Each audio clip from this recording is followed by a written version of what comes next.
the Board of Trustees of the Fullerton Joint Union High School District. At this time, I would like to ask Jenna Binding, our student board member, to lead us in a flag salute. Will you do that for us, Jenna? Yes. Please rise for the Pledge of Allegiance. And afterwards, would you remain standing for a moment of silence, please? Please place your right hand over your heart. Ready, begin. I pledge allegiance To the flag of the of the United States of America and to and the to the republic republic for which it stands, One one nation, nation, nation, under under God, God, indivisible, indivisible, with liberty and justice for all. I would like to ask you to join me in a moment of silence for one of our former employees. Jason Nguyen was hired on May 24th, 2006 as a substitute bus driver. On August 22nd of 2013, he was hired on as a permanent employee as a bus driver. Mr. Nguyen completed a total of 7 years of service to our district. The district recently received news that Mr. Nguyen passed away at the age of 56. Sympathy and support are offered to the family and friends of Janet Nguyen.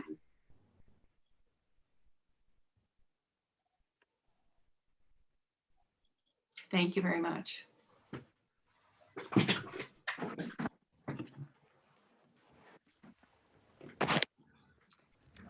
I would like to ask that each board member answer that you are present and can hear me when I call your name. Vicki Calhoun, Here. Joanne Foley, Here. Lauren Klatzker, Here. Chester Jang.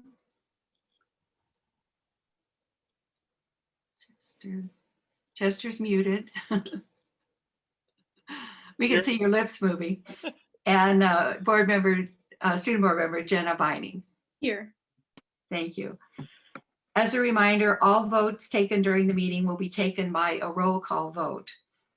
And I'd like to remind the public, I think we do have a number of participants that, as you know, this meeting is being held virtually. Next is acknowledgement of correspondence to the board. Any correspondence that anyone would like to acknowledge? Okay, see, and I know we have all gotten some emails, but we generally don't acknowledge those individually at this point in time, and thank those people who have communicated with us. Next is approval of the agenda. I'd like to call for a motion to approve the agenda as amended. Item 2.7, I believe we are not having a student board member report this evening. Is there a motion to approve? Move approval. And I'll second. Moved by Lauren Klatzker, seconded by Chester Jang. Any discussion? All in favor, and then we'll have a roll call vote. Ms. Harder? Yes, Mrs. Bushy, Aye. Ms. Foley, Aye. Dr. Calhoun, Aye. Dr. Jang, Aye. and Ms. Klatzker. Aye. Thank you. You know, we were talking earlier about whether we were going to be informal and use first names or Mr. or Mrs. or Dr. or whatever. And I was going to try to be informal, but you noticed I use first and last names. So I'm moving into this a little bit. So we'll get this. Next is approval of the minutes. I need a motion to approve the minutes of the December 17th meeting, please. I'll motion to approve the minutes from last meeting. And I'll second it. Moved by Chester, seconded by Vicki. Any discussion or comments on the meeting minutes? All in favor? Linda Harder, please. Mrs. Bushy, Aye. Ms. Foley, Aye. Dr. Calhoun, Aye. Dr. Jang, Aye. Ms. Klatzker. Aye. Thank you. Okay, thank you. And next we're item 2.6, which is election of clerk. And I believe Joanne Foley, you would like to make a statement and then we can move into this. I would, and thank you, Marilyn. At the last meeting, which was our organizational meeting, Marilyn very kindly nominated me to be clerk, and I was I was flattered. And then upon reflection, I realized, I've had the opportunity to be in a leadership position already, and that's as board president a couple of years ago. And Chester has the opportunity now to be on the ROP board, another leadership position. But Lauren hasn't had any opportunity to be in any kind of significant or special position that requires, additional involvement. And so respectfully would like to decline being clerk and instead, with appropriate time, nominate Lauren for the role. I think that's very thoughtful of you, Joanne. And I think my nomination to you was just because of the normal succession that we use on our board. So you certainly have the privilege to do that. So at this point, I would like to call for a nomination for Clerk of the Board of Trustees. I would like to nominate Lauren Klatzker for Clerk of the Board of Trustees. And Is I'll there- second. Okay, so it's been moved and seconded that Lauren be the clerk. Any comment? Okay, all in favor, Mrs. Harder, please. Mrs. Bushy, Aye. Ms. Foley, Aye. Dr. Calhoun, Aye. Dr. Jang, Aye. Ms. Klatzker. Very happily, aye. There you go. Yay. So everybody has a job now. This is good. All right. Thank you, Mrs. Okay. Foley. School reports, always a pleasure. And Dr. Scambray, will you please introduce our wonderful principals? Absolutely. Good evening, everyone. Why don't we start out the principal of Buena Park High School, Sanji Berg. All right, thank you, Dr. Scambray, President Bushi, and members of the board. Happy New Year, everybody. And it's been a great first week and a half back in session. I think the engagement in the classes seems to be up to start the school year. So that's good, and hopefully that trend will continue. It was a pretty quiet break as far as activities go. However, our Air Force Junior ROTC Stellar Explorers teams, we have 2 of them right now that are still competing. And they actually improved their national rankings during the second qualifying round. So kudos to them. And we currently have the 1st place team in the nation and the 4th place team in the nation. So that's really awesome. And they have 1 more round to go to keep their status up before the quarterfinals in February. And hopefully things will be a lot more open by April, because that's the finals and that's in Colorado Springs. So that should be really fun, and we'll keep an eye on them. I also want to make sure to remind everyone that tomorrow is our virtual open house. And so please come and visit us and take part. We're going to kick things off at 5:30 with sort of a short intro, and then I'm going to introduce a student panel. So we always do a student panel before the open house. And then they're going to be answering questions. They're going to be discussing pathways and programs. Parents can chime in and ask questions in the comment box. So it'll be really good and interactive. And then once the virtual open house starts, we can go and visit all of the different programs and pathways and discuss all the great benefits that Buena Park High School has to offer students. And so we'll be able to talk with our program directors, our teachers, our coaches. So it'll be really good. So I look forward to seeing everybody there. And that concludes my January board report. Thank you, Sanji. Next up from La Vista La Sierra, Sandy Leana. Thank you, Dr. Scambray, President Boucher, members of the board. The new semester is a time for big change at La Vista La Sierra. And although many of our students who caught up on credits have chosen to stay, we did have 59 La Vista La Sierra students return to their comprehensive high schools. We now have a whole new group of students starting their journey to restore their credits in the La Vista and the iSierra Online Academy and the Opportunity programs. We wish all of our old students well and are rejuvenated to start our work with our newest Lions. We also had 16 students graduate by the end of the semester between the 2 schools. So shout outs to all of them as they start their next steps in their adult lives. And finally, I am proud to announce the good news that La Vista has completed the arduous Model Continuation High School application and visitation process and has been named, or to be more accurate, renamed as a Model Continuation High School. This is the highest honor a continuation high school can receive, and I am so proud that the Lions staff is being recognized for the amazing work that they do with our district's most at-promise students. Thank you, and that concludes the La Vista La Sierra report.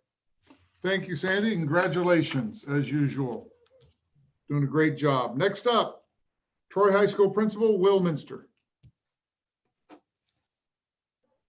Thank you very much, Dr. Scambray, President Bushy, and members of the board. In December, we successfully completed our fall semester in what history will prove was likely one of the most challenging periods in our lives. This week, in week 2 of spring semester, we're in a distance learning model. And again, hopefully we're still being able to bank the rest of the relaxation for winter break. And we're hoping for a new year 2021 that'll soon bring the end of the pandemic and a true return to the sense of normalcy. We're focused, getting back into our routines, educating our students, and they're doing their best in these uncertain times, as are their teachers, and they are earning the grades and paving the way into colleges and careers of their choices. We're excited about spring. We're beginning to hear about some of the early college acceptances for the class of 2021. And we are grateful to be back in school, and we are glad to be teaching our students and interacting with them again. We're excited about Troy's virtual open house on January 20th, and we hope to see many of you there. Thank you to our parents, teachers, school support staff, superintendent, cabinet, and board for always supporting Troy High School and helping us do what's best for kids. So thank you, and this concludes my report. Thank you, Will. Next up, Principal of Sonora High School, Marvin Atkins. Thank you, Dr. Scambray. Good evening, Board President Bushi and board members. It is my pleasure to say Happy New Year to each of you this evening. We sincerely hope that you had a restful break and you are ready for 2021 like Sonora is. Let's think about those numbers for a minute. 2, that's how many Sonora students were accepted to San Luis Obispo on a full scholarship.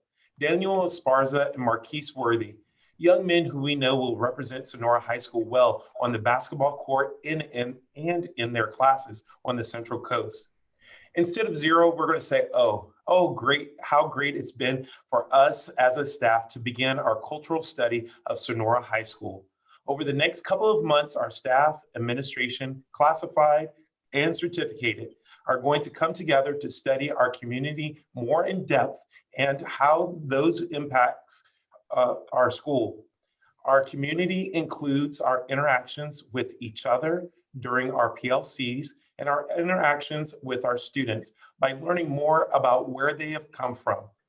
Finally, but certainly not least, we have to recognize another amazing student, Tesfa Mandhin. He was accepted to Stanford University on virtually a full scholarship. He was, yes, it's great news for Tesfa. And also on the 21st is the Sonora Open House. We encourage you all to come and visit us. And thank you for your time and attention. And that concludes the board report for Sonora High School. Thank you, Marvin. Next up, La Habra Principal, Matt Eels. Thank you, Dr. Scambray, President Bushi, members of the board. Highlanders have returned after a much needed break and wish each of you a happy new year. The second semester has gotten off to a good start. Although not traditional, we had our open house last week and our academies, programs, and departments worked very hard to put together a presentation so that prospective students and their parents and guardians could get a glimpse at what we have to offer. Many of those presentations can be viewed on our website for individuals that were not able to attend. We are also having a good turnout for our virtual Highlander hikes that are offered every Wednesday afternoon. Interested students and parents and guardians can contact our office, and we will get them the appropriate information so they can join me for a Highlander hike.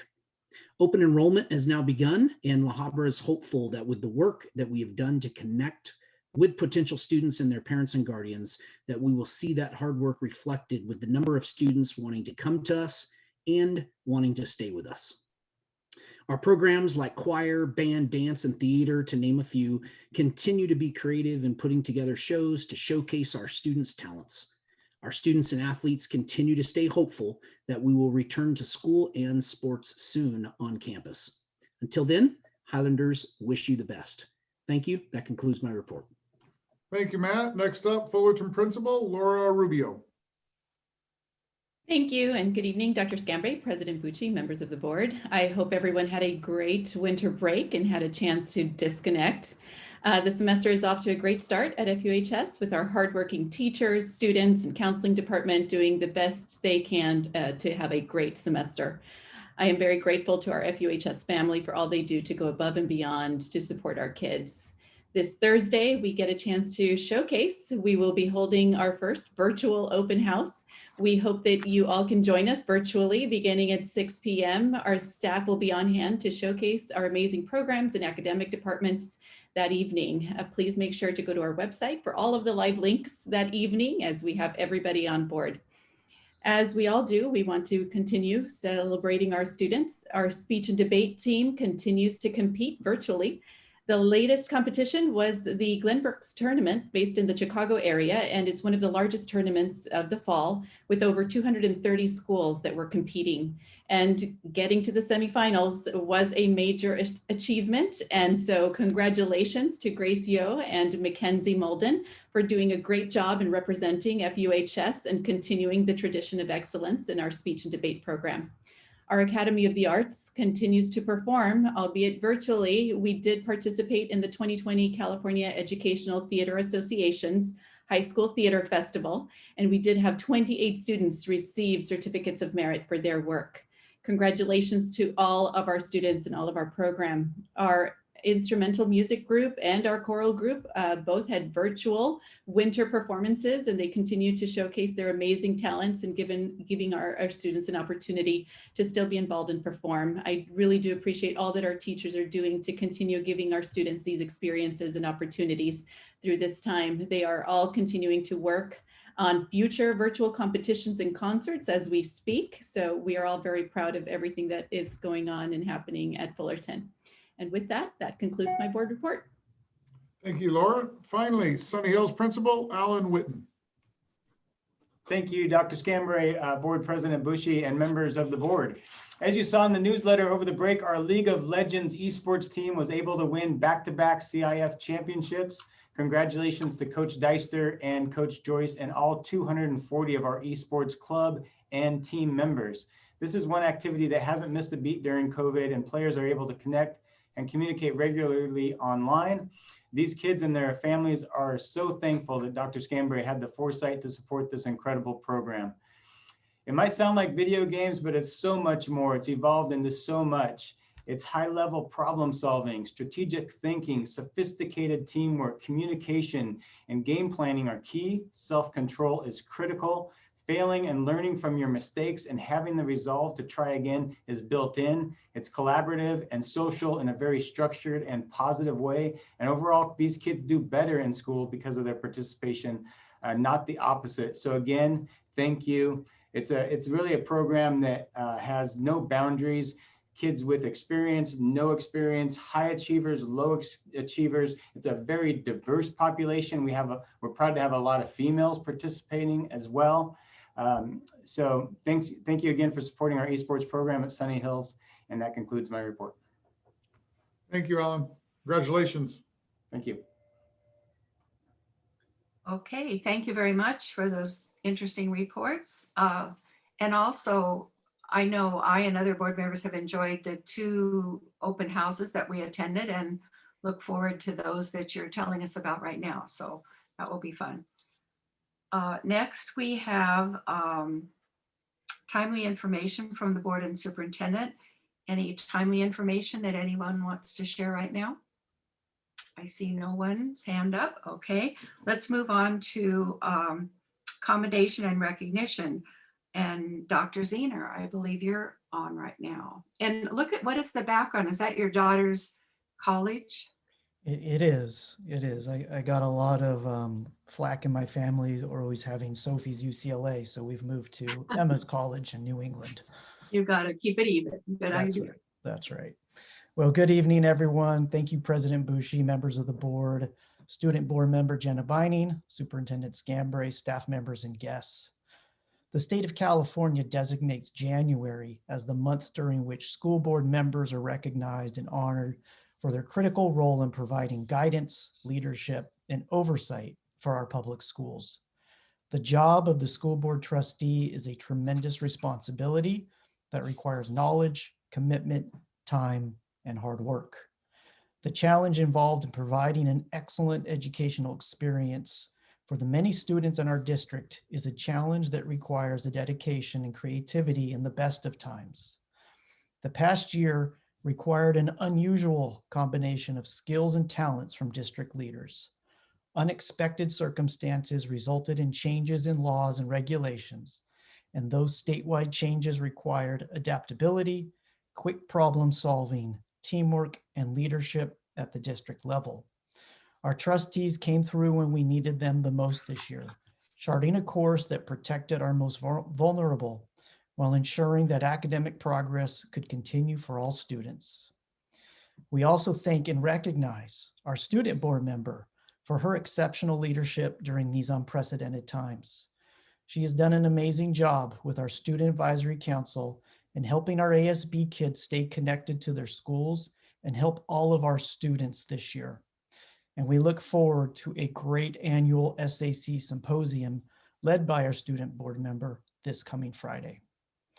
The Fullerton Joint Union High School District has much to be proud of, and it is important to acknowledge that the Board of Trustees sets the vision, provides the resources, and focuses on what is best for all students of our district. Thank you to the board members and our student board member for the work you are doing on behalf of our students, staff members, and the community. We would like to present each board member and our student board member with a small token of appreciation to thank you for your dedication and service to the Fullerton Joint Union High School District. You will each be receiving in the mail a Sierra Club, there we go, a Sierra Club engagement calendar shortly. Nice. Thank you very much. And that concludes my report. Thank you very much, Dr. Zener. That was very nice. I think I speak for myself, but I'm sure all of us and all of the staff and everybody in the school district, this has been an unusual year. And I have certainly missed the personal connection with all of you and with all of our students. You know, open house was fine, but it was much more fun to be on the campuses. Board members are interesting, but it's much more fun to be in the boardroom with all of you. So it has been an interesting year to be a board member. And thank you so much for the recognition, Dr. Zener. Any board member comments would like to be made? Okay, thank you. Thank you, Dr. Zener. Okay, let's move on to updates from employee organizations and the PTA. And I believe we're going to hear from FSTO, Angie Senkak. Good evening, President Bushi, trustees, student board member Jenna Beining, and Dr. Scambray. FSTO has scheduled its negotiation sessions for the 2021 school year with the district's negotiating team beginning this month. We are looking forward to working collaboratively with the district's negotiating team to come up with a mutually agreed upon collective bargaining agreement. Our first session together will be Tuesday, January 26th. FSTO would also like to welcome the newly elected CSEA board, Joe Sliker, President, Carrie Woods, First Vice President, Joanne Avalos, Second Vice President, Joni Best, Treasurer, and Charlene Rodriguez, Secretary. FSTO congratulates you all and welcomes working with you on future endeavors. And that is my report. Thank you. Thank you, Angie. Next, we have a report from newly elected President, Joe Sliker, CSEA. Did I say your name correctly, Joe? Joe Sliker, yes, you did. Thank you. Oh, good. Thank you. Hello, Dr. Scambray, President Bucci, members of the board. Happy New Year. I wanted to formally introduce myself. My name's Joe Sliker, and I'm the newly elected president of CSCA Chapter 82 for the 2021 calendar year. And I'm optimistic and excited to represent the over 400 classified members of our school district. As I'm newly elected myself, I wanted to acknowledge our new and re-elected board members. Congratulations, Dr. Calhoun and Mrs. Falley. Dr. Calhoun, your passion is refreshing. So welcome to the school district, and I look forward to working with you. Mrs. Falley, last month you apologized for being unprofessional because you became emotional during the meeting, and I wanted to tell you that your emotion from where I sit is inspiring. Thank you for caring so much about our kids and our staff, and welcome back to the board. To all of you, I don't envy the task you have sometimes. It can be very difficult, but I know each of you do the best you can, and I appreciate that. I look forward to getting to know all of you better, and if time and this pandemic allow it, I would like to sit down and have a cup of coffee or a bite to eat with each of you at some point, and this of course includes our superintendent. Relations are so important, and it's hard to have them over the internet or phone, so I'm looking forward to when we can sit down and interact in person with one another again. I want to acknowledge that CSEA and the district are in negotiations for a reopener contract and then shortly thereafter a successor contract this year. The process is never easy, but because of our relationship with the district and the leadership of Dr. Atkinson, I am confident it will be done fairly and with the utmost dignity and respect. Lastly, I'm excited to continue to form a stronger relationship with our brothers and sisters from FSTO and my friendship with President Angie Sinkak. Thank you all so much for your time. Thank you very much. And I've been told that we do not have anything from PTA tonight. Is that still the case, Mrs. Harder? No, actually, I did get an email from Oh, the good. co-president. So if that's okay with you, I'd like to go ahead and read it. It's just a short update from them, but I did want to include it. So this is from the Fullerton Council PTA, co-presidents Wendy Reed and Christy Carter. They have said, we would like to say Happy New Year to everyone. We are hopeful that with the vaccine becoming available to teachers soon, that we are looking at a safer and healthier year for all. Thank you for all that you do. Wendy Reed and Christy Carter. Okay, thank you, Mrs. Harder. You're welcome. Okay, next on the agenda are public comments, and I understand that we have the majority of the comments are related to the hybrid schedule distance learning, but we did have one comment of another nature. Were we going to take that one first, Mrs. Harder? Yes, we will. Okay, let's move with that one. Sure. Our first speaker then will be Pamela Keller, if she'd raise her hand, and then we'll let you in to speak. There you are.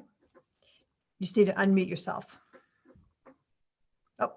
Good evening, President Bucci, members of the board, Superintendent Scambray, the wonderful principals of fabulous Fullerton schools, and all the staff that's here this evening. Thank you so much for letting me take a moment to come and visit you.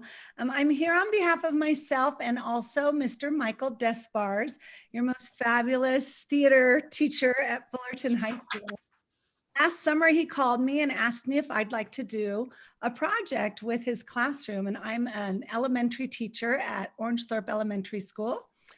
And I said, of course, I'll do anything with Mr. Despars. He's so incredible. So we worked together. My students wrote narratives. They're kindergarten through third grade multi-age classroom. They wrote little narratives. We had 24 of them. They published them into real little books, and we made them electronic and sent them through the virtual world to Mr. Despars. His students selected 9 of the narratives, and they turned them into little stories. So they had actors, they had puppet shows, and they made it virtual. So this has been this long ongoing project. The day before winter break, we Zoomed. I also am teaching with Zoom and face-to-face. So I have 7 students in my classroom, and we Zoomed with the high school kids and watched our shows. Our superintendent, Dr. Bob Pletka, was able to come in my classroom and watch. And he was just so amazed that we had this little Mr. Despars' great idea that turned into something just so incredible. So we are here tonight to invite you. We are going to be doing an event, and it's on Thursday, January 28th at 6 p.m. It's going to be a live stream show. There are tickets that are purchased. We'll be sending you the flyer. The flyer will be coming your way. It wasn't something I could send over a Zoom. So they're $5 for a single viewer, $10 for a family. And we're just hoping that you'll all join us and watch the show. And I know that we had a little famous person in there. Right, I'm looking, where'd she go? Mrs. Klatsker's son, Ian, was one of the narrators in one of the shows. So I recognized his name. I'm like, hey, I recognize that boy. So it was really fun to see kids that I knew when I didn't know him, but I know his mama. So this was it just really incredible. I want to thank your high school district for always thinking outside of the box and reaching out to the little guys and making sure that, you know, they know that they're loved and that helping our education, especially at this time. And our superintendent was, I don't want to say he was in tears, but he was close to in tears. He just said it really made him feel so good to know that our students are doing just the real life awesome things that we did before COVID, because everyone's a little down right now with what's going on, but it just made him feel good that we could do these kinds of activities. So we look forward to more together. And thank you so much for letting me take a little time tonight. Okay, thank you, Pam Keller. Nice to see you tonight. Okay, next we have a series of comments relative to the hybrid schedule distance learning. And I have just a few instructions I'd like to read. As instructed on the public comment form, the submitter must be present by way of Zoom to read their comment. When your name is called, you will be asked to raise your hand electronically. You will then be asked to read your comments. You will have the use of your microphone and camera in order to be seen and heard while reading your comments. As a reminder, comments are limited to 3 minutes per person. Okay, with that, Mrs. Harder, will you move forward with that, please? Yes. Christina Watson is our first speaker. I see she's on. If she would, there she is. She's entered in. And if you'd unmute, you can go ahead and speak. Thank you, Dr. Scambray, President Bucci, members of the board. My name is Christine Watson. My son is a 9th grade student at Harbour High School. In addition to my role as parent, I work at a local university where I teach English and work with our English secondary education majors. My research centers in part on the social aspect of student learning, namely social cognitive theory, social development theory, and self-determination theory. With this research in mind, the argument I'm making today is that there is no substitute for in-person learning because the research continues to demonstrate that much of learning is highly dependent on students' proximity to one another. For instance, Vygotsky demonstrated that what students can do in the presence of a competent peer is a better indicator of their ability than what they can do in isolation. The research of Ryan and Deci have shown that students' motivation is directly linked to 3 important factors: autonomy, competence, and relatedness, their ability to interact with their peers. Bandura postulated that students' self-efficacy is a direct result of their social observational learning. In other words, students believe in their abilities more when they observe the success and the mistakes of their peers. Much of our K-12 pedagogical practice, including the training of our teachers today, is connected to these pieces of foundational research. A basic understanding of their tenets reveals that there is no question why our students are suffering. If we wonder what to do about our students' loss of learning, not to mention their increased anxiety, depression, drug use, and other issues, we need to revisit the importance of social learning. No version of a remote experience can replicate the learning students acquire in the presence of their peers. In conclusion, I would like to add that we grieve the terrible crisis in hospitals and among healthcare workers today. Our prayers are with those who are suffering. We know that all members of our district community must be vigilant in their efforts to control the spread, and the data show that we have been successful on this front. However, we cannot forget the other crisis that is happening in our community, the learning loss of our students. History has shown that education is for the common good. It affects not only individuals, but the community at large. The better the education individuals receive, the more likely they are to be positive contributors to their community. In this difficult time, I would ask us to make data-driven decisions, to think about our educational responsibilities at this juncture, and to consider the crisis as the multidimensional one that it is. Let us not sacrifice the thriving of our students or the common good. Let's get those teenagers back to school where they belong. Thank you for your time. Thank you, Ms. Watson. Mrs. Harder? Yes, thank you. Our next speaker will be Chris Bloom. Chris, you'll be entered in the room now to speak. Okay, you can go ahead and unmute. There you are. Good evening, members of the school board, district administration, and Dr. Scambray. Thank you for the opportunity to address you this evening. I speak tonight as a teacher and athletic director at Troy High School and as a parent of students in both FJUHSD and FSD. Over Christmas break, my family quarantined per county health guidelines. I understand the ramifications of COVID, and yet I'm here to address the detrimental impact distance learning is having on our students, both in the classroom and on the athletic field.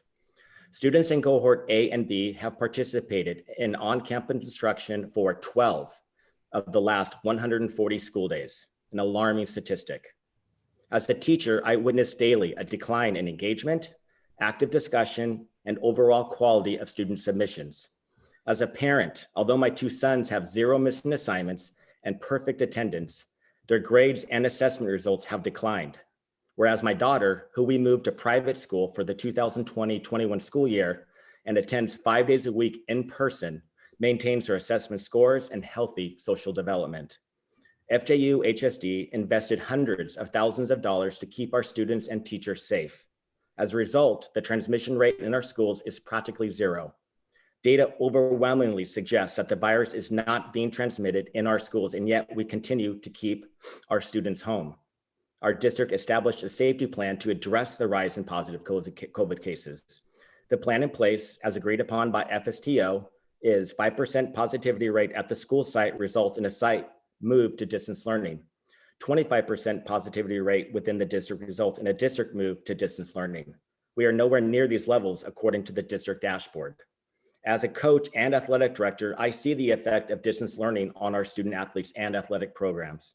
For many students, athletics serves as the primary motivation for GPA and social engagement. The number of student athletes who are not meeting the district grade requirements to participate in athletics for the current school year is staggering. As a result, some athletic programs in our district will be unable to field teams. We need to consider not only the physical health impact, but also the social, emotional impact of non-participation in athletics. Keep in mind that many coaches serve as the only positive role model in a student athlete's life. All jobs are essential. My job as a teacher and a coach is to engage and instruct students in the classroom and on the athletic field, not through a computer screen. The OC Health Department and our district have thoroughly implemented multiple measures to ensure a safe learning environment on campus. Parents were given a choice: A, send their children to school, or B, participate in distance learning. Do not take away my parental choice nor the livelihood of my job. Do what is right for the students and the staff. Open our schools. Thank you very much. Thank you, Chris. Next, Mrs. Harder. Yes, our next speaker will be Damaris Oaks.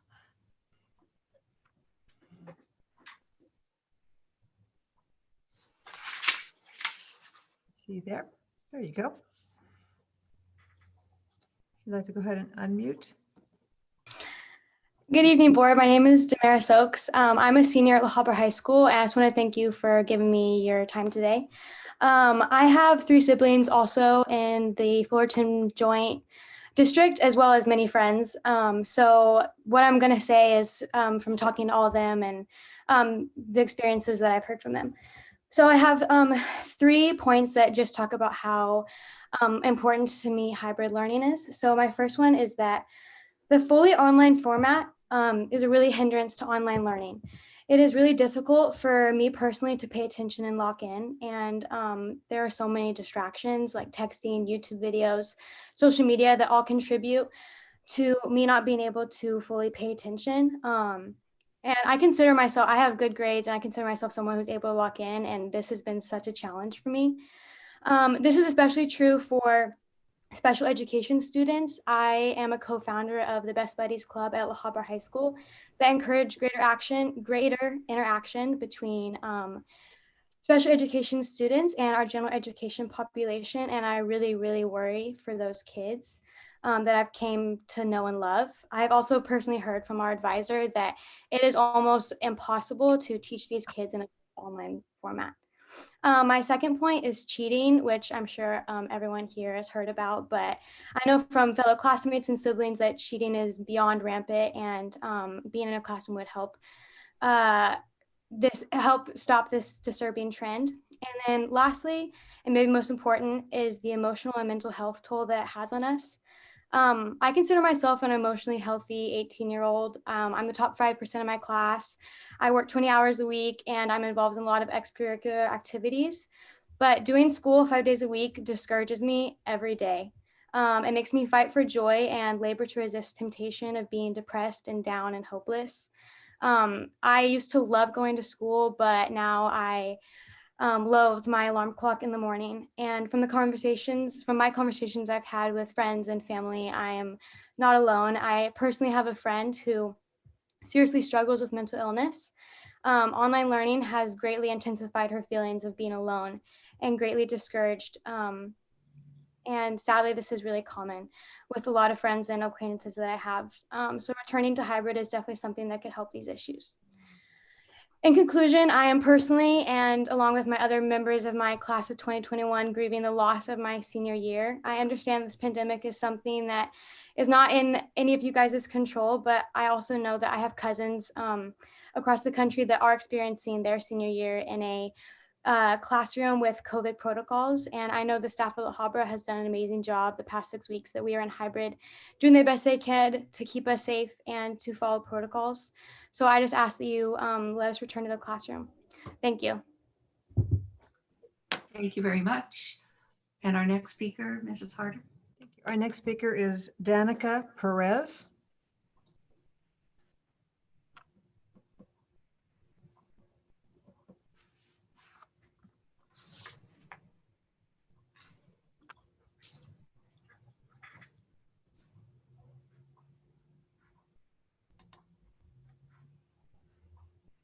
Ms. Perez, can you unmute, please?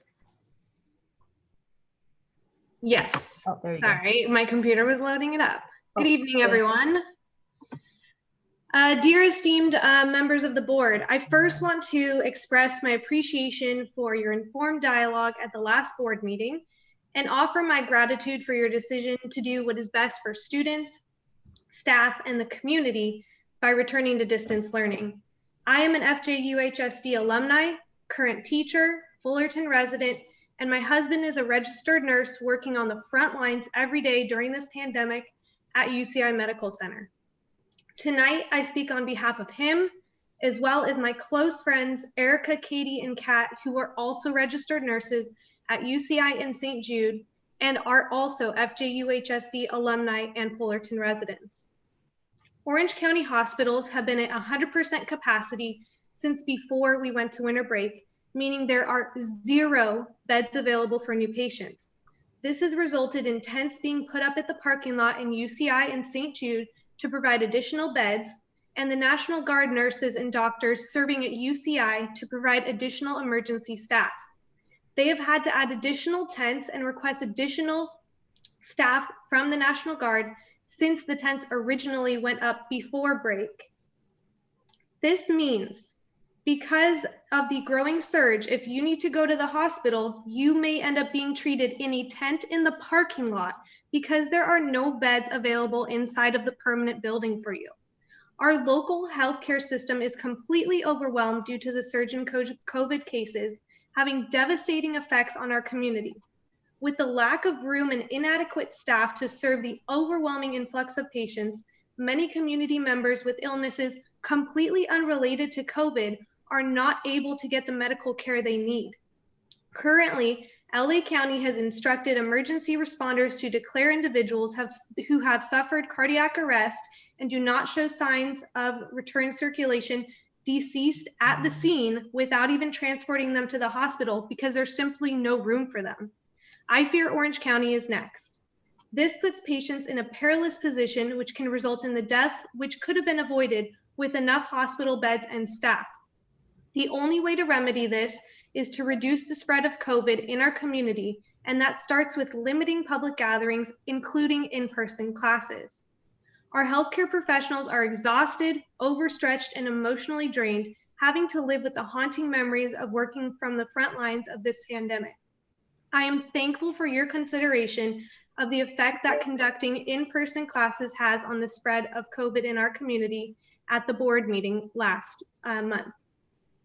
And I ask that you use this same judgment to inform tonight's decision as well.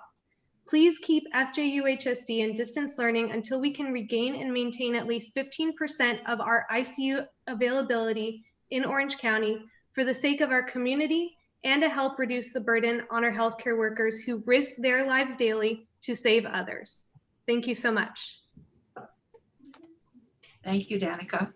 Our next speaker, Mrs. Harder, please. Yes, our next speaker is Kristen Cruz.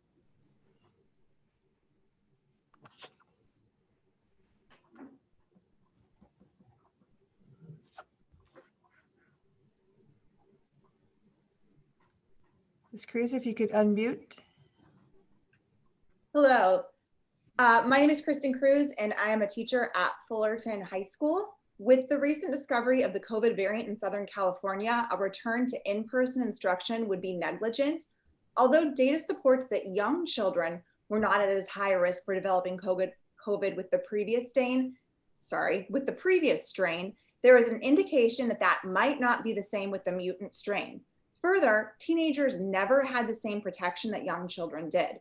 An anonymous post-winter break survey I conducted in my classes indicated that 7.8% of my students had COVID over break, and an additional 8.4% of my students have had COVID some other time. In total, 16.2% of my students have had COVID. Although the prevalence of the new virus is still likely low, it is sure to increase in the coming weeks. This is especially concerning because a study from the Center for Mathematical Modeling of Infectious Diseases in London, where the new strain was initially found, shows that this particular strain is 56% more transmissible than the original strain. If 8.4% of my students were sick over a 2-week period before the discovery of the mutant virus in Southern California, it makes sense that, coupled with the post-holiday surge we are currently experiencing, returning to in-person instruction poses a significant risk to an exponential spread of the virus. Our local hospitals are already bursting at the seams. I urge you to vote to continue with distance learning until our local surge is over and our hospitals return to normal capacity. Thank you. Thank you, Kristen. Mrs. Harder. Our next speaker is Joan Denham.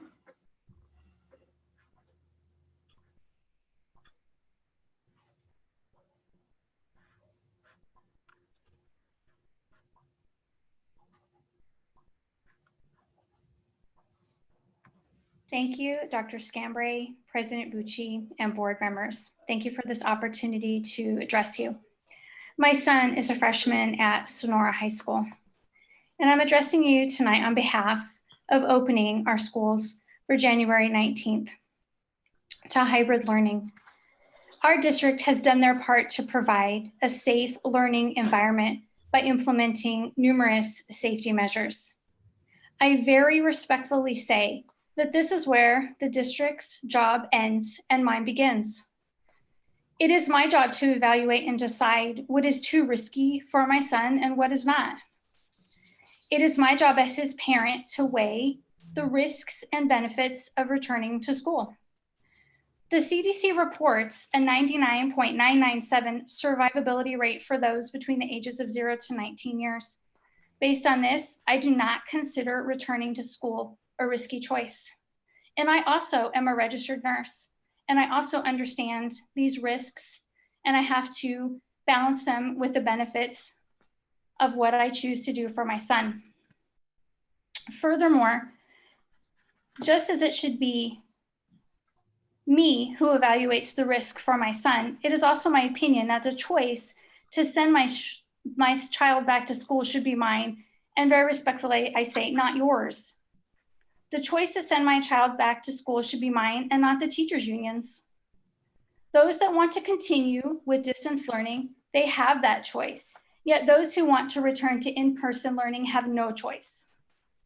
At the last board meeting, an overwhelming majority of speakers spoke in favor of opening schools, and they were ignored. As I said in the last meeting, one of the great things about freedom is choice. The hybrid system gives parents a choice.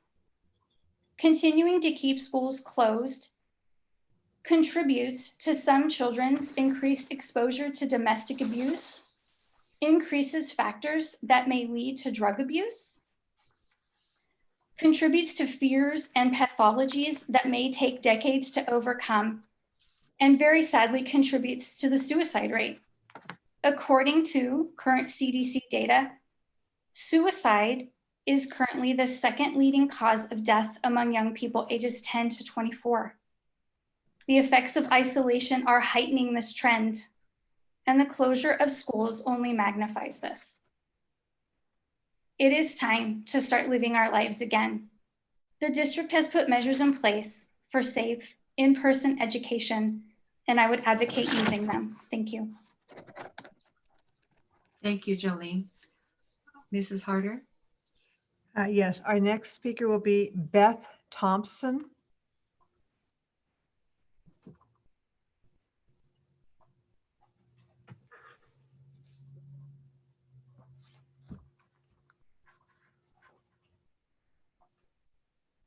Hello, everyone. Good evening. Sorry about that. I was having some technical difficulty. I'm a counselor at Sunny Hills High School, and I've spoken to many families and students that are asking for an option to return to campus even more days if that's a possibility. I understand we have to be mindful of the health factors society is aware of. However, I need to be a voice for many of the students of our district that are extremely struggling with their academic performance and mental health. We have conditioned our students to learn by going to school campus, sitting at a desk, listening and watching in person, their teacher using their hands and physical space to learn. And now we just expect them to completely shift and learn in a different way. In addition, teachers have had to completely shift their teaching style, many of whom have taught over 20 years and also learned themselves in a physical learning environment. Many students have difficulty sitting in front of a computer all day learning and then after school to do all their assignments. This past semester, there have been many students with over 150 missing assignments. Reasons for that being technical issues, learning styles, lack of motivation, and overall apathetic mindset to life due to the state of our nation. Adolescents need to be with each other. We know this from our child development classes. I know we have to be cautious. I want to bring awareness to the data collected and shared in previous meetings and tonight, showing how safe it is for our students to return to campus, all the while implementing the precautions necessary. Our students' mental health relies on us at least looking at alternative options to allow for them to be on campus to learn, like we have conditioned them to do all these years. Thank you for your time. Thank you very much, Beth. Mrs. Harder? Our next speaker is Nicole Weinrich.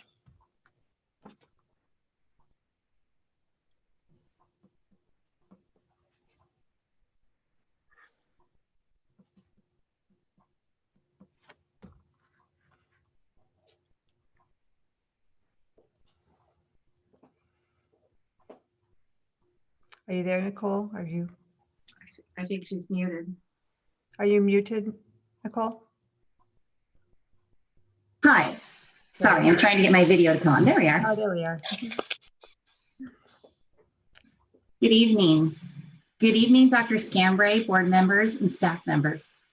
I would like to take a moment to thank all the board members who voted to reopen the district campuses back in November. In a time when mental health issues for high school students have been on the rise, I'm so thankful that both of my sons had an opportunity to see their teachers and some of their classmates in person during the months of November and December. I am grateful that our family is a part of a school district that prioritizes the welfare of its students, their physical, mental, emotional, and academic well-being.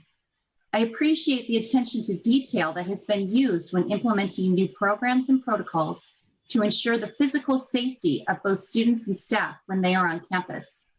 With all of that said, I would also like to encourage the board members to continue to prioritize the mental, emotional, and academic well-being of the district students by opening up campuses so that hybrid learning could continue once again.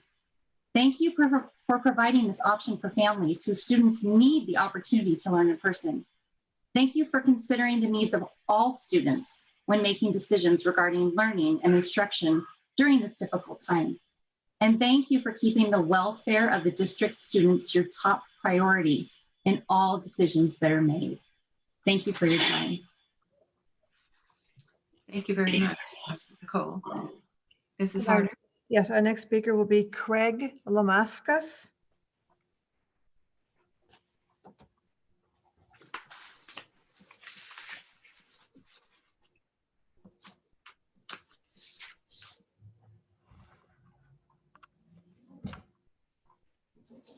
Craig, you may need to unmute.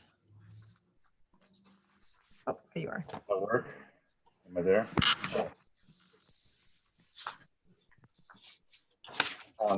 Good evening. We have a junior and a sophomore at Sonora. Distance learning has been a detriment to our kids academically and emotionally. As the science presented by parents during the last meeting brought out, distance learning is inflicting unnecessary damage on our kids. This is in no way a reflection of the teachers and administration at Sonora. We can hear the teachers as we walk by our kids' bedrooms during the day. The teachers are prepared, professional, engaged, and available to their students. However, a byproduct of distance learning is a loss of learning and a loss of opportunity.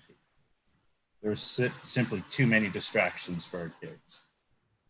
So much of education is made up of building blocks. Algebra 1 is the foundation for Algebra 2, like Spanish 1 is for Spanish 2. Learning loss will follow our kids and have lasting results beyond this pandemic. It is easy to think that the loss of learning will not undermine the ability of FJUHSD students to compete for college spots or jobs because everyone is in the same position due to the pandemic. After all, school districts around us are all closed as well. However, our kids compete nationally and for college spots and jobs. Many schools across the country are back to in-person learning. In fact, many private schools in our own area went back to in-person learning this past September. We have another child, the 7th grader, who's been back in-person learning since September 8th, 2020. She goes to school 5 days a week from 8:25 to 3:15. The students move from classroom to classroom throughout the day, just like a high school setting. Her school safety policy and procedures are very much like FJUHSD. There has yet to be a COVID outbreak within the school community, her school community. Safe in-person learning is taking place locally and nationally, just like the science supports. Compare the opportunity of students across the country who go to school 5 days a week to FJUHSD students who have only had the opportunity to attend class 10 times in the last 6 school months. That's only 2 weeks of in-person learning in 6 months. There is and will continue to be a loss of learning as long as we keep our kids out of the classroom. The brilliance of the hybrid plan is families can decide what's best for their situation and their children and assess the risks. Families within the FJUHSD system do not have to compete against each other to achieve the program that is best for their student to the detriment of another student. If a family decides they want to do online school all year, they have that opportunity. For families like us who know our kids need to be in face-to-face learning, the hybrid model has allowed for that. Please reinstate the hybrid model and the choice for in-person learning that goes with it. Thank you very much, Craig. Linda? Yes, our next speaker is Anita Axe.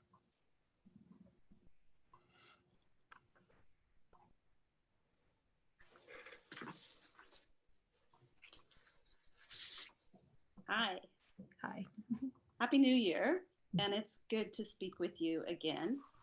At December's meeting, Dr. Scambray asked the board, what is your priority? Is it to educate kids or is it to be in charge of the community?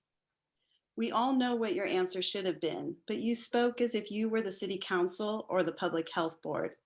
Ms. Klatzer said, quote, we have a larger obligation to speak and act on behalf of our community, end quote. But that is an incorrect view. You are not in charge of the city community. You gave lots of statistics from the population at large, but you made no mention of the most relevant data. As Carl Zenner had just shared, there have been 0 transmissions within our schools. All known COVID-19 cases have been contracted outside of the schools. You seemed more concerned with your personal stories than the views of the parents and the teachers who shared, almost all of whom said they wanted the option for in-person instruction. So I repeat the question that Dr. Scambray asked, what is your priority? Dr. Scambray shared his concern for the learning loss. Ms. Fawley responded by saying, quote, "Every student in the country is in the same place. They are all behind together," end quote. This is simply untrue. According to Education Week, 42 states have schools open for some in-person instruction. 25 million students in the United States have in-person or hybrid instruction. They are not all behind together. Our students will suffer increasing disadvantage if we don't give them the option to be back in school. Your willingness to lower the bar to worst case scenario is like throwing in the towel for our students. And surely no one on the board really wants this. Your priority should be our students and their education. The California School Board Association, as I'm sure you know, states that school boards must keep student education as the primary focus. Your responsibility is to work together with the superintendent to make decisions that best serve the students. In fact, you were just recognized this evening for focusing on what is best for all students. However, by keeping the schools closed, you are holding back on what is best for all students. I am here to speak not only for my son, but also for those students whose homes aren't well equipped for remote learning. I share Dr. Calhoun's concern for those who, quote, "don't have the resources or the email." The educational disparity gap will continue to widen within our district if we don't offer in-person education soon. We want all students to be safe, but safety involves much more than the coronavirus. We want them safe mentally and emotionally, safe from potential harm in their home, safe to develop and flourish. The hybrid model offers this. It's beautiful. It allows families to choose what's best for their students.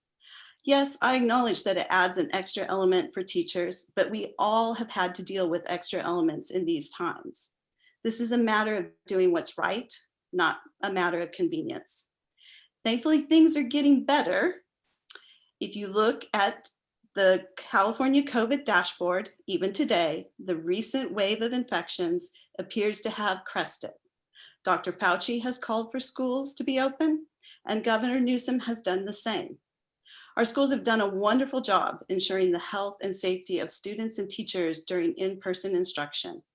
Now is the time to stop making excuses and start making our students the priority by returning to a hybrid instruction next Tuesday. Thank you. Thank you, Anita. Mrs. Harder? Yes, our next speaker is Natanya Spradley. Ms. Spradley, if you could please raise your hand. We're not sure if we're seeing you in our list. If you could please electronically raise your hand, we'll let you in. Oh, there you are. Thank you.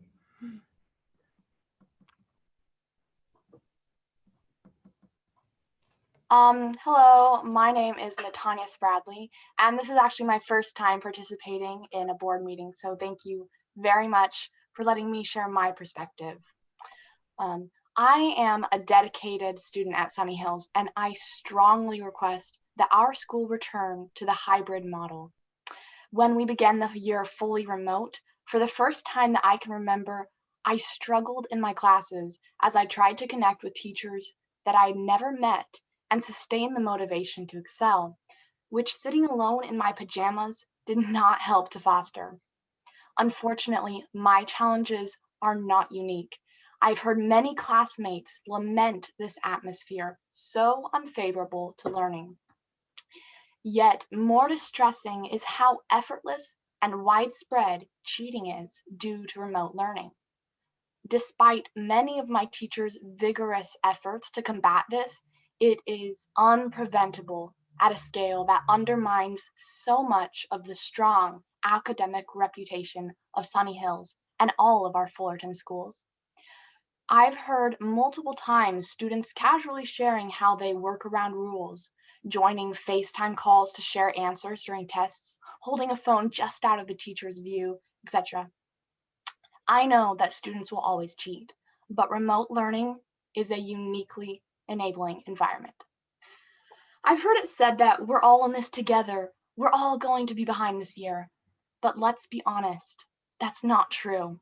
Most developed countries have prioritized in-person education during this pandemic, And I have local friends going in person to private and charter schools who will not fall behind. If we do not return to a hybrid or in-person model, you are making the choice for dedicated students in Fullerton like myself to fall behind and suffer the consequences. Last, I would just say that during my hybrid learning experience, I felt very safe, and all students were able to keep adequate space while wearing masks consistently. Treating hybrid or in-person learning as a relevant COVID risk is simply not supported by data. I sincerely thank you for all the work and all the hours you have put in during this time. Thank you. Thank you, Natalia. Mrs. Harder? Thank you. I wanted to let you know we do have 3 more speakers. Our next speaker, if she would please raise her hand, is Kimberly Long. We're not able to recognize you in the list. If you could please electronically raise your hand so we know if you're here. Kimberly Long.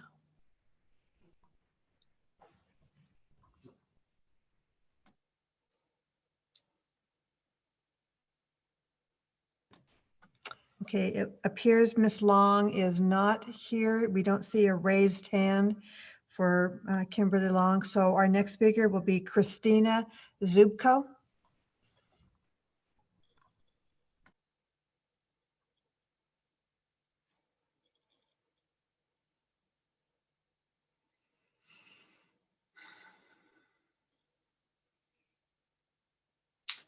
I think you're muted, Christina. Christina, you're muted. Okay, sorry about that. Thank you for giving me the time to speak to all of you, to our superintendent, esteemed board members, principals, and distinguished leaders. To begin, I'm an English teacher at Sunny Hills High School, and I can tell you I really miss interacting and engaging with all of my students face to face, not just because, or not just the few kids who are attending cohorts A and B, but all of them. And sadly, most of my kids are still in cohort C, so I really just see a few kids in A and B. I'm a member of the Fullerton Joint Union High School District, and it's an honor to be a part of this community. But I'm also a member of a larger community, and despite what I want and need as a member of the Fullerton Joint Union High School District, I must adhere to common sense for the good of all. 2 nights ago, my 70-year-old friend, Dan Pearson, a Vietnam vet, a bachelor his entire life, called an ambulance and asked to be rushed to the hospital. He complained of intense shoulder pain. I was on the phone with him and heard him cry, begging for more morphine to stop the pain. 2 hours later, the hospital released him from the intensive care unit and sent him home. They said that he had tested negative for COVID and that his shoulder pain was caused by arthritis. Last night, Dan was rushed back to the hospital again. This time, there was no denying that he was actually having a heart attack. He later learned that the reason he was sent home is because there was no room in the ICU for him. There was no bed. And for those of you who prefer stats to an anecdotal story, here are some things that emerged in the last month to illustrate that despite wishful thinking, people do gather. High school students gathered during Thanksgiving, and here's what happened statistically, locally, and regionally. First, locally, just prior to winter break during finals week, the FJUHSD COVID dashboard revealed that 14 students at Sunny Hills High School tested positive for COVID or were exposed to someone who tested positive for COVID. Thankfully, most students and staff were working remotely that week. Second, regionally, just before Christmas, LAUSD Superintendent Austin Buettner reported, quote, about 10% of asymptomatic children brought to LA area campuses to get tested for the coronavirus over the past week were positive. We're in Orange County and our school district doesn't test kids. So we are really in the dark about how many of our own students are asymptomatic. Finally, countywide, today, the OC COVID dashboard in the section called COVID-19 cases in school revealed that the week after Thanksgiving, the week of 11/29 through 12/5, the number of high school students who tested positive for COVID Before and after Thanksgiving nearly doubled from 62 to 113 students. January numbers have not yet been posted. Let's not be brave right now. Let's be patient. Let's have some common sense and let's let that prevail and open our schools up after the Christmas and New Year surge settles down. Not forever, just let's get this surge under control. Thank you very much for your time. Thank you, Christina. Mrs. Harder. Yes, and our last speaker will be Angie Senkek.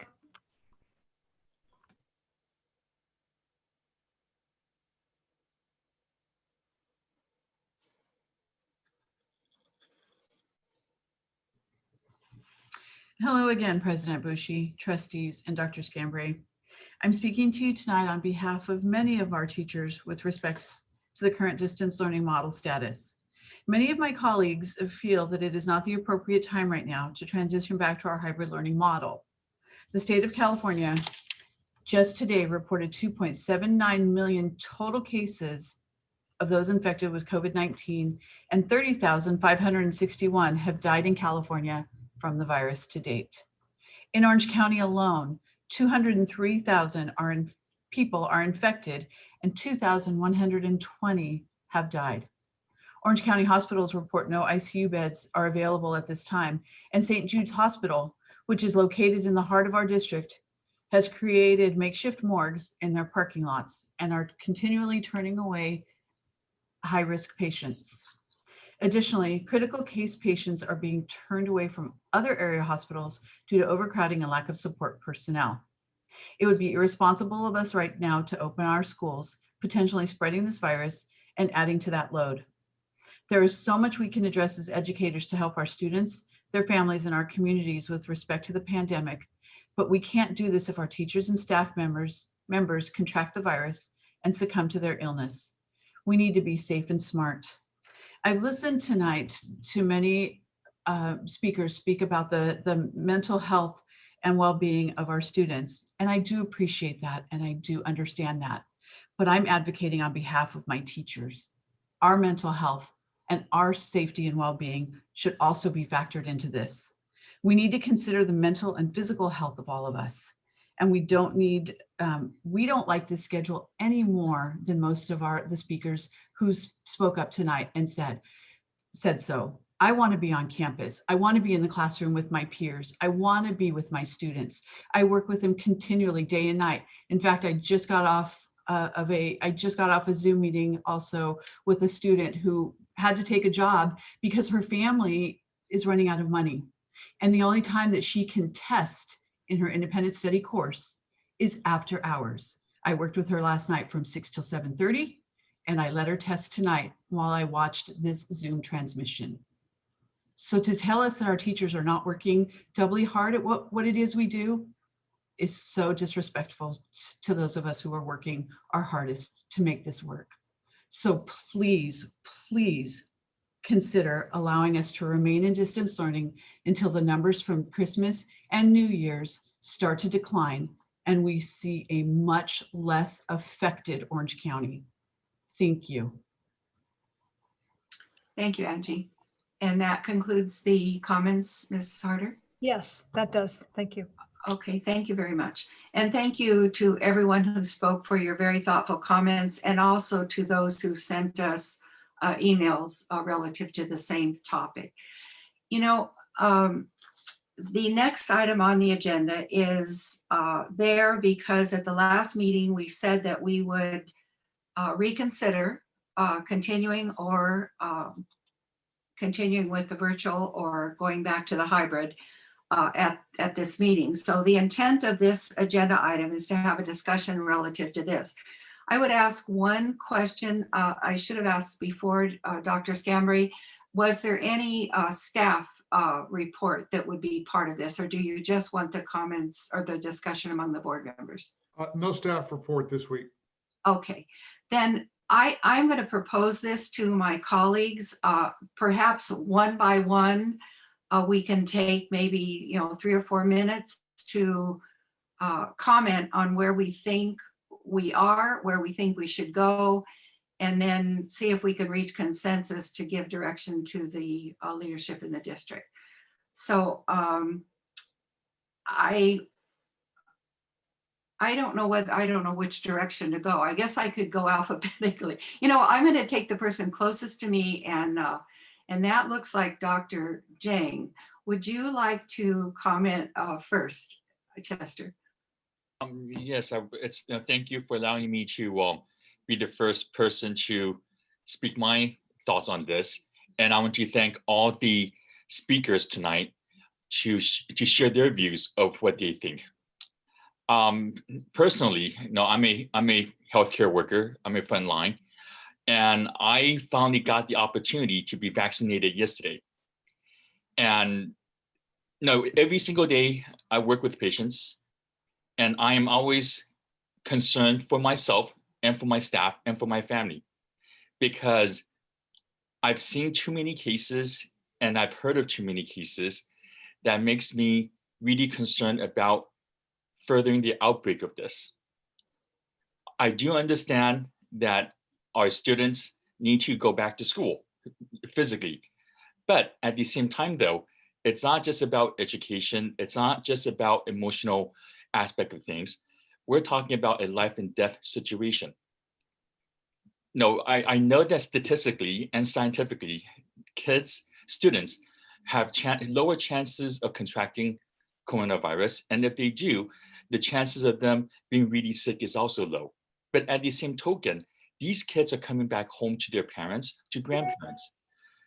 My daughter works at St. Jude Hospital, and I get to hear stories about how difficult it is working at the hospital right now, how dangerous it is, how the tents are all over the parking lots. And at Whittier Hospital, you see trucks going in that mobile morgues.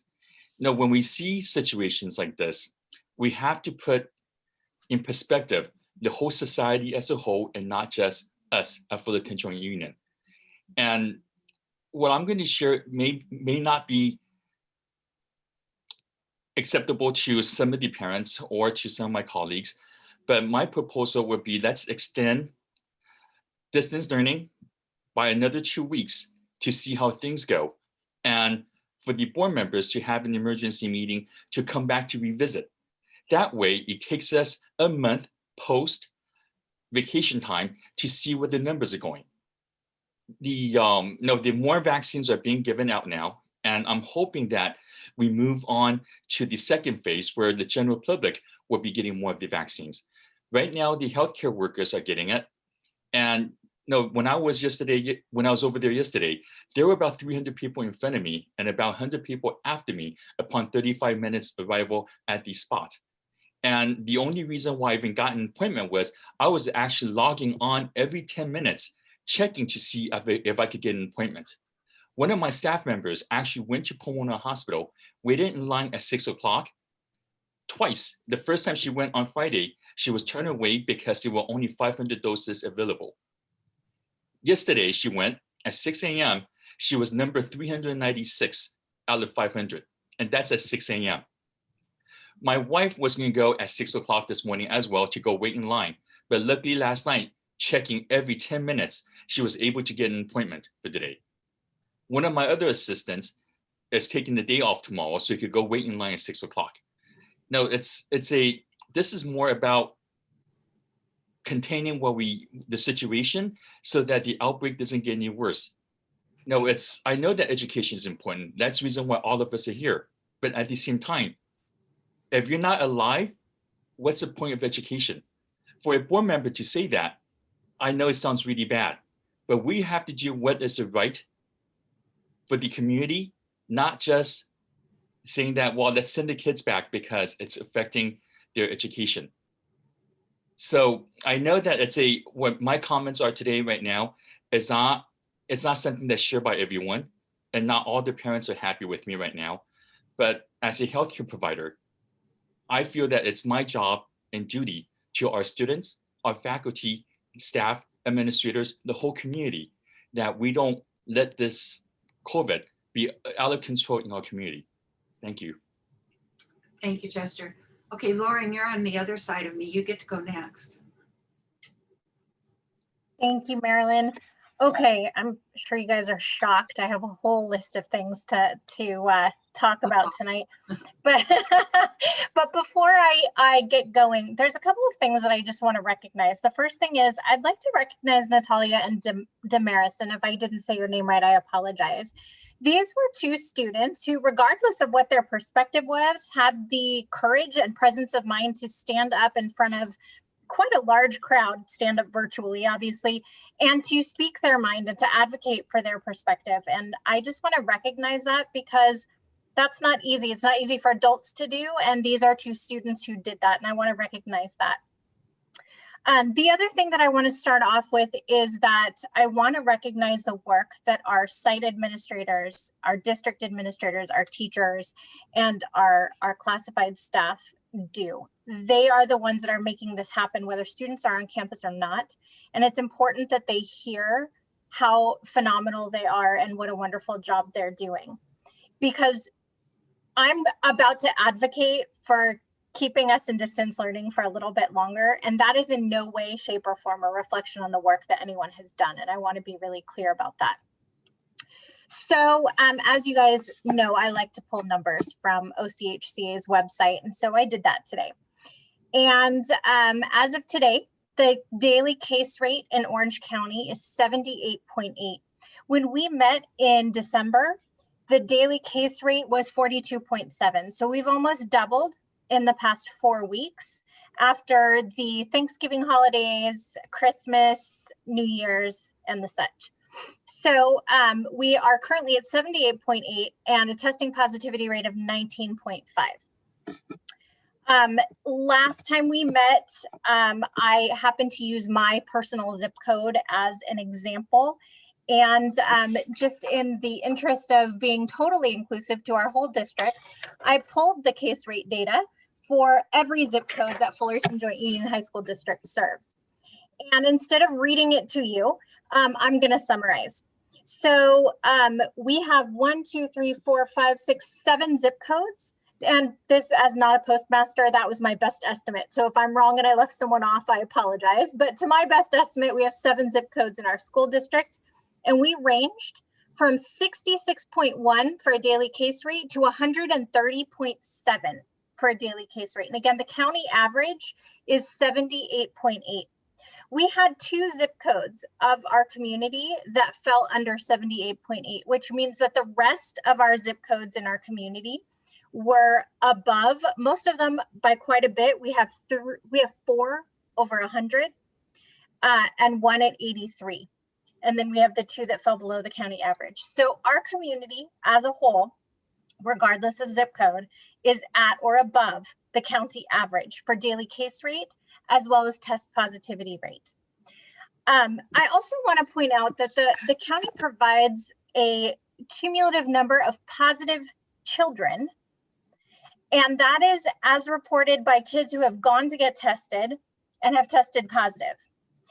We keep data in our district on the dashboard, but for the most part, it's dependent upon self-reporting.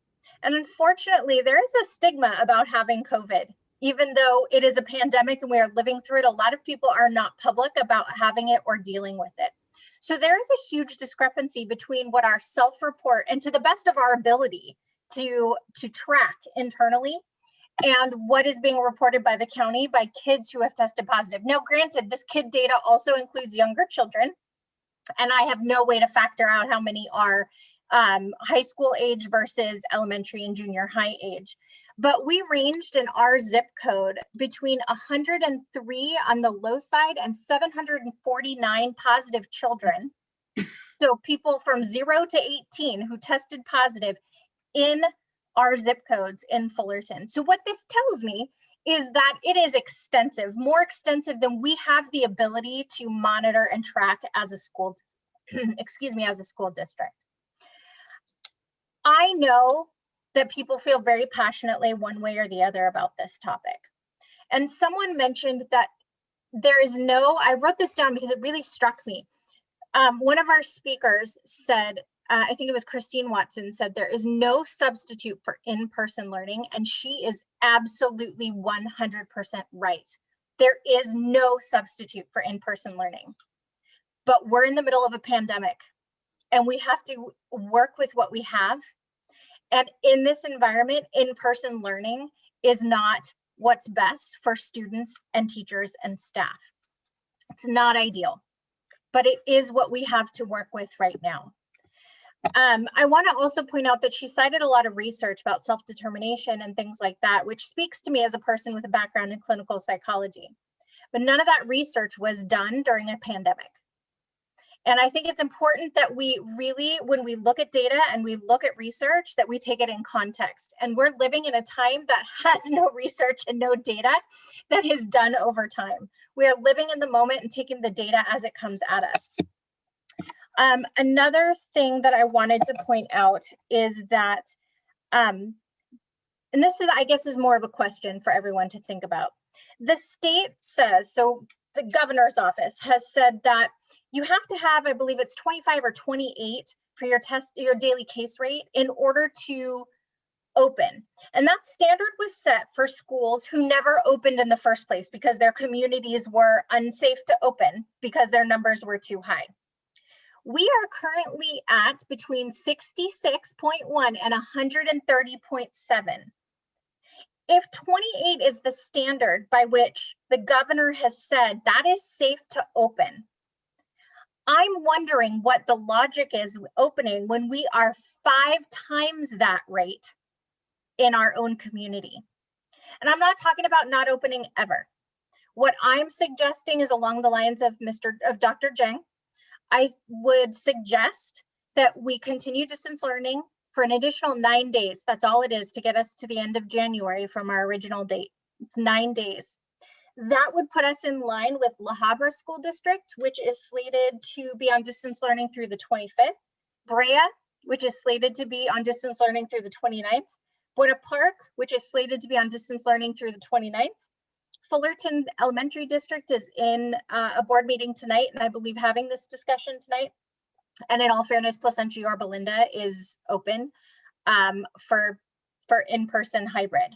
But those are all of our surrounding districts. And the majority of them, every single one of those ones that touches us is on distance learning at least through the end of January. And I think that it makes sense for us to be in alignment with the rest of our community, which is to stay in distance learning, let that surge from the holidays, because we know that it happened. People, they hung out together and the surge is happening. Let that pass through the end of January, and then let us resume in-person instruction, assuming it's safe and that surge recedes at that point in time. Thank you very much, Lauren. Next, I would like to call on Vicki Calhoun. And you are muted, Vicki. Okay, hi. I do agree with Chester. I think it's important for us to be out till the 1st of February for another 2 weeks. The reason why I was in my, of course, I live in 92832. I get a lot of people come up and speak with me. We lost 2 family members in different households. We have another family, multi-generational home, have had 10 people exposed. So we are surging in certain parts of the community. I think down here we have 22.9% have tested positive in 92832. 92833, 19% have tested positive. So that's quite a bit. So I don't want to keep going over the numbers because I know Lauren just went over all of them, but my vote is to continue distant learning, just to keep everybody safe, just so that we can get the numbers back from the holiday. And I would like to open back on February 1st. And if it's still surging, come back, emergency meeting, and we'll go from there. Thank you, Vicki. Joanne Foley. You are muted. I'm used to being in the classroom where I'm always the one unmuted. My colleagues have done such an excellent job that I kept looking at my notes and like scrambling, and I appreciate that. I do want to reiterate some of the things that I've said very quickly. First of all, thank you to everyone who's spoke to us.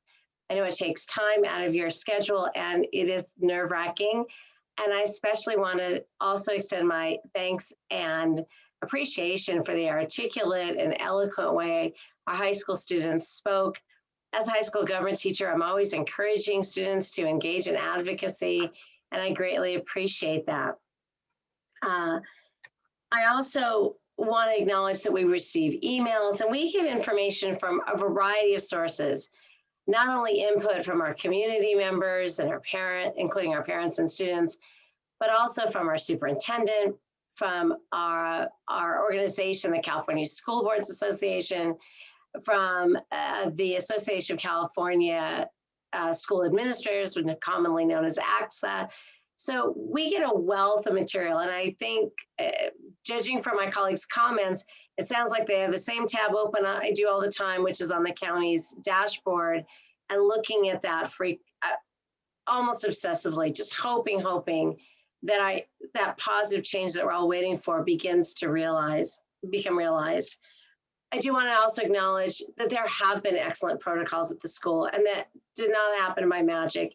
It's hard work and time of many, many people.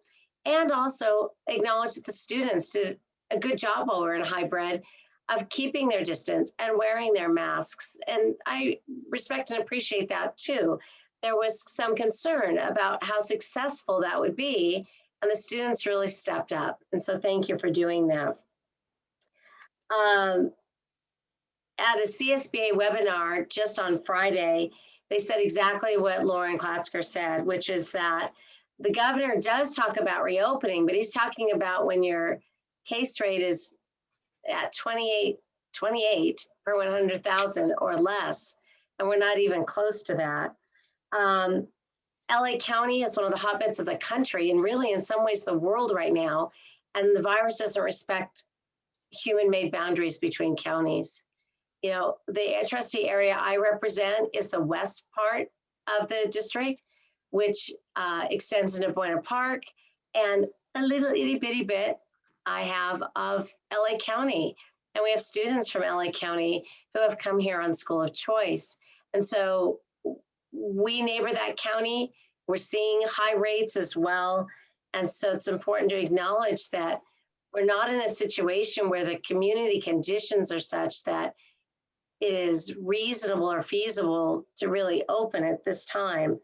And Dr. Fauci, absolutely right. He also, along with Governor Newsom, want kids back in school. But Dr. Fauci also acknowledged two things. One, teenagers more like adults in the way they transmit the virus. And also it has to do with community conditions. And our community conditions are just terrible. You know, when we met last time, it was almost like we had a tsunami warning, and we had to decide what to do about that tsunami warning. Do we go to higher ground, or do we stick it out and hope for the best? And we chose to go to higher ground, and I am so grateful that we did. So grateful, because the numbers are very scary right now. There is hope, though. The vaccine information and supply is changing daily. Chester talked about it. Yesterday on the county website, they weren't even talking yet about the next group, which includes teachers and school staff. Today, when I went on it, it said 75 and older. I'm like, woohoo, because my mother-in-law is going to be 93 next month. And then I looked just before the meeting, and now they're talking 65 and older. In other words, it's getting closer and closer to be able to vaccinate the adults who are there to serve the students on campus. Because we do have an obligation to everyone who's part of our school communities, whether it's the site community or the larger community. There's no doubt that the total education of a student is important. 2 of my classes are brand new students to me just a week ago because I have 2 semester classes. And yesterday, one of my brand new students wanted to talk politics with me after class, and we literally talked an hour. Students do need to engage and want to engage, and teachers need and want to engage. And yet, if we're not safe or we're fearful, that engagement will not be as authentic or useful as we would like it to be. No one is talking about staying on distance learning forever. It's too important to have kids back when possible. And so I agree with my colleagues. I also am looking really towards the end of the month. That would be in line with our neighboring districts, including so 2 of our elementary districts. And that gives a chance for the holiday surge to flatten. There are little bits of glimmer of hope in terms of it might be flattening, but it's too soon to tell. And therefore it's too soon to go back safely. My heart aches. I've taught all year without seeing my students in person, all year. And yet my heart would ache more if they were sick or their family member was sick or a colleague was sick. We're making the best we can do of a terrible situation that none of us created and none of us wanted. And so I agree with my colleagues, looking to extend, really towards to the end of January. Thank you, Joanne. Jenna Binding, would you like to make a comment, please? Yes. So first, I would really just like to echo Ms. Klatzker and recognize the students who spoke up tonight. As the sole student among this group of panelists, I am a little bit outnumbered, so it is really great to see more students speaking up and having the courage to make their voices heard. So thank you to those students. It does put me in a very tough position because, as we know, students learn better in an in-person format. With that said, I do feel like I would be looking out for the students in the best way possible by being in favor of an additional 2 weeks of distance learning and then holding an emergency meeting to reevaluate and decide what we would like to do from there.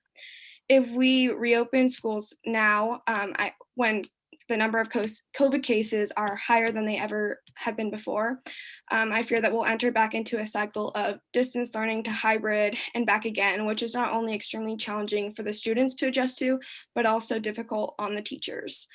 If we stick it out for another 2 weeks with distance learning, we'll be keeping our students safe, our teachers safe, and our community safe, which at the end of the day is a part of our responsibility because our students rely on the community for additional learning, socialization with their families, and things like simply going to the library for extra studying time. So when we're comparing education to a life or death situation, I have to be in support of saving lives, students and their families included. So for these reasons, I'm in support of additional 2 weeks of distance learning. Okay, thank you very much, Jenna. I am really proud of all you guys. And it's so interesting to me that we all have hit the same point because I came in prepared to say the same thing that Chester began with and the rest of you continued with. I heard, I have a granddaughter who's a sophomore in a high school in Los Angeles County, not LA City School District, but in Los Angeles County. And her school is planning to go back on February the 5th. And they've been doing what we've doing, delaying and looking at options. I heard one of the speakers talk about the fact that we believe we've reached a peak. And I think that according to the data that I've seen, that is the case. And also in talking to my daughter, who's a doctor, she believed that by the end of January, things would be looking better, not perfect, but certainly better. So it seems to me from listening to all of you that we all have a consensus that 2 weeks or whatever is a good start. I don't know why the 5th, but maybe, anyway, looking at 2 weeks from now, what does that put us to the 5th? I don't have my calendar in front of me. Joanne? The 5th is a Monday, I guess. I think February 1st is a Monday. Hey, that's correct. February 1st is the Monday. February 5th is that Friday. Right. So if we go 2 more weeks, which is the week of the 18th and the week of the 25th, that would mean that the return date would be scheduled for Monday, February 1st. Right. Okay. So I think, unless there are any other comments, Dr. Scambray, you've amazingly seen 6 board members in agreement. No comments tonight. We know from your passionate comments last time that you want the kids back in school, and I think we all do too. And I've heard in the past that in Sacramento, when the legislators get letters, they count them, you know, they have a stack of yes and a stack of no. Well, we're not doing that. And in fact, if we did, I think the stack of let's go back hybrid would be the bigger stack. But I think the alternative is 2 weeks more for caution, and then get our students back to see their friends and to see their teachers who do so much for them. So do you need anything else from us, Dr. Scambray?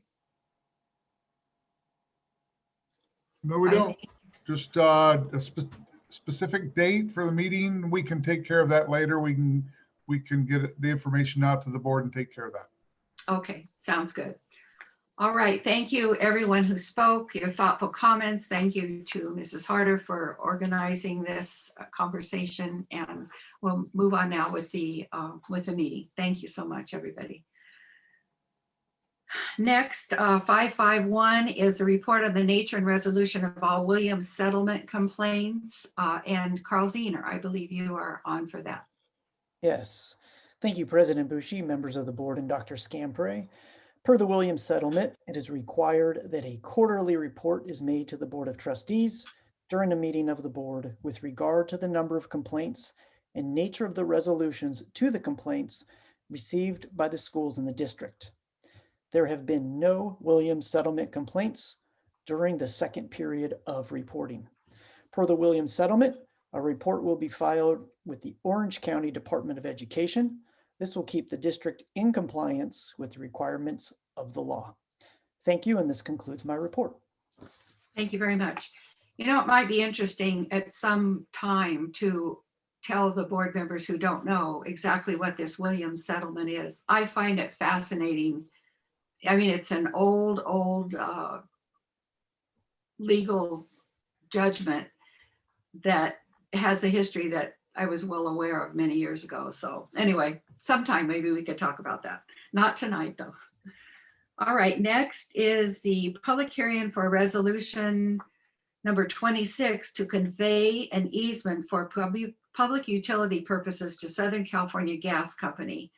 I would like to introduce Mr. Todd Butcher, who will provide information on the public hearing. Todd? Good evening, Dr. Scambray, members of the board. Resolution item number 2021, number 26, resolution to convey easement and public utility purpose to Southern California Gas Company. The history being Southern California Gas Company has requested the district convey an easement for one or more pipelines and associated equipment and structures, which will tie into an existing easement acquired by Southern California Gas in 1959 at Sunny Hills High School, which is located at 1801 Lancer Way in Fullerton, California, 92833.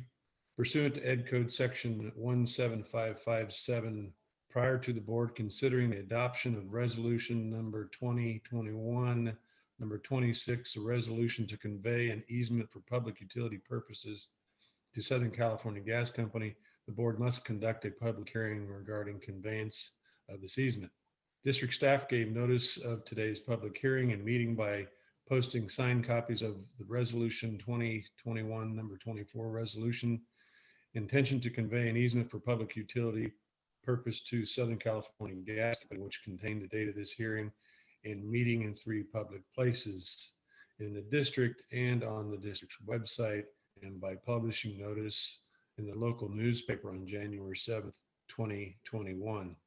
At this time, staff would recommend the board open into a public hearing to take any testimony of the conveyance of the easement. Thank you, Mr. Butcher. At this time, I'd like to open the public hearing and ask if there are any members of the public who would like to speak. I guess we would ask you then to raise your hand electronically and we will call upon you. And Mrs. Harder, you'll let me know if there's anyone there. Yes, we'll just allow a couple seconds here. Again, this is for public comments on the resolution. Yes, that's correct. Correct. If any committee members, you need to raise your hand electronically and you'll be recognized. Just wait a couple seconds here just to make sure. Dealing with technology.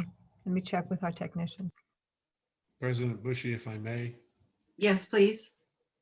Per Education Code 17560, a formal protest to conveyance may consist of a petition signed by at least 10% of the qualified electors of the district is filed with the district's board.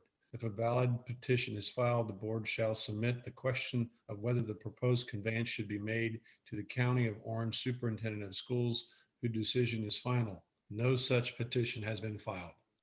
Thank you for that piece of information. Any people wishing to speak, Mrs. Harder? No, we have nobody wishing to speak. Okay, are any board members wanting to make comment? The only comment or the only question that I had to Mr. Butcher was whether this was any hindrance to the operation of Sunny Hills High School, and I was told that that was not the case. So I was in agreement that we could move ahead. Okay, with hearing no comments, I would like to close the public hearing, which I forgot to do.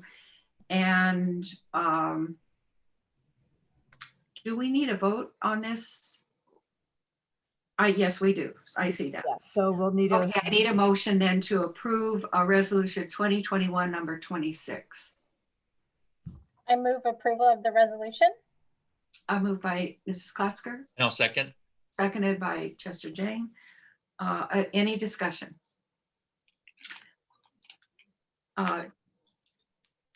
Jenna, would you like to vote on this? I approve. Okay, and Mrs. Harder, do you want to poll the board on this, please? Yes, please. Okay, Mrs. Bushy? Aye. Okay, Ms. Klasker? Aye. Dr. Calhoun? Aye. Dr. Jang? Aye. Ms. Klasker? You asked me already. Do you want me to vote again? Yeah. I think you want me to vote. I vote aye. I'm sorry. You could vote for Joanne, yeah. Joanne says aye. Okay. See, if I get out of order, then I mess up. That's all right. Okay, so the motion passes five to 0. Thank you. Thank you. Mrs. Harder. Thank you, Mr. Butcher. Next on the agenda is the consent calendar. And I would ask if there are any items that the board members would like to have pulled.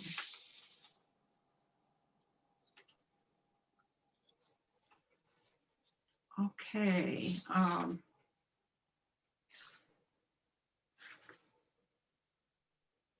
There is one confidential item on there that needs to be pulled for separate consideration. Is that correct, Mrs. Harder? That is correct. Yes, item 6.3.8, final settlement agreement, general release. That needs to be voted on separately, please. Okay, so the consent minus that 6.3.8 would be what I'm looking for a motion on.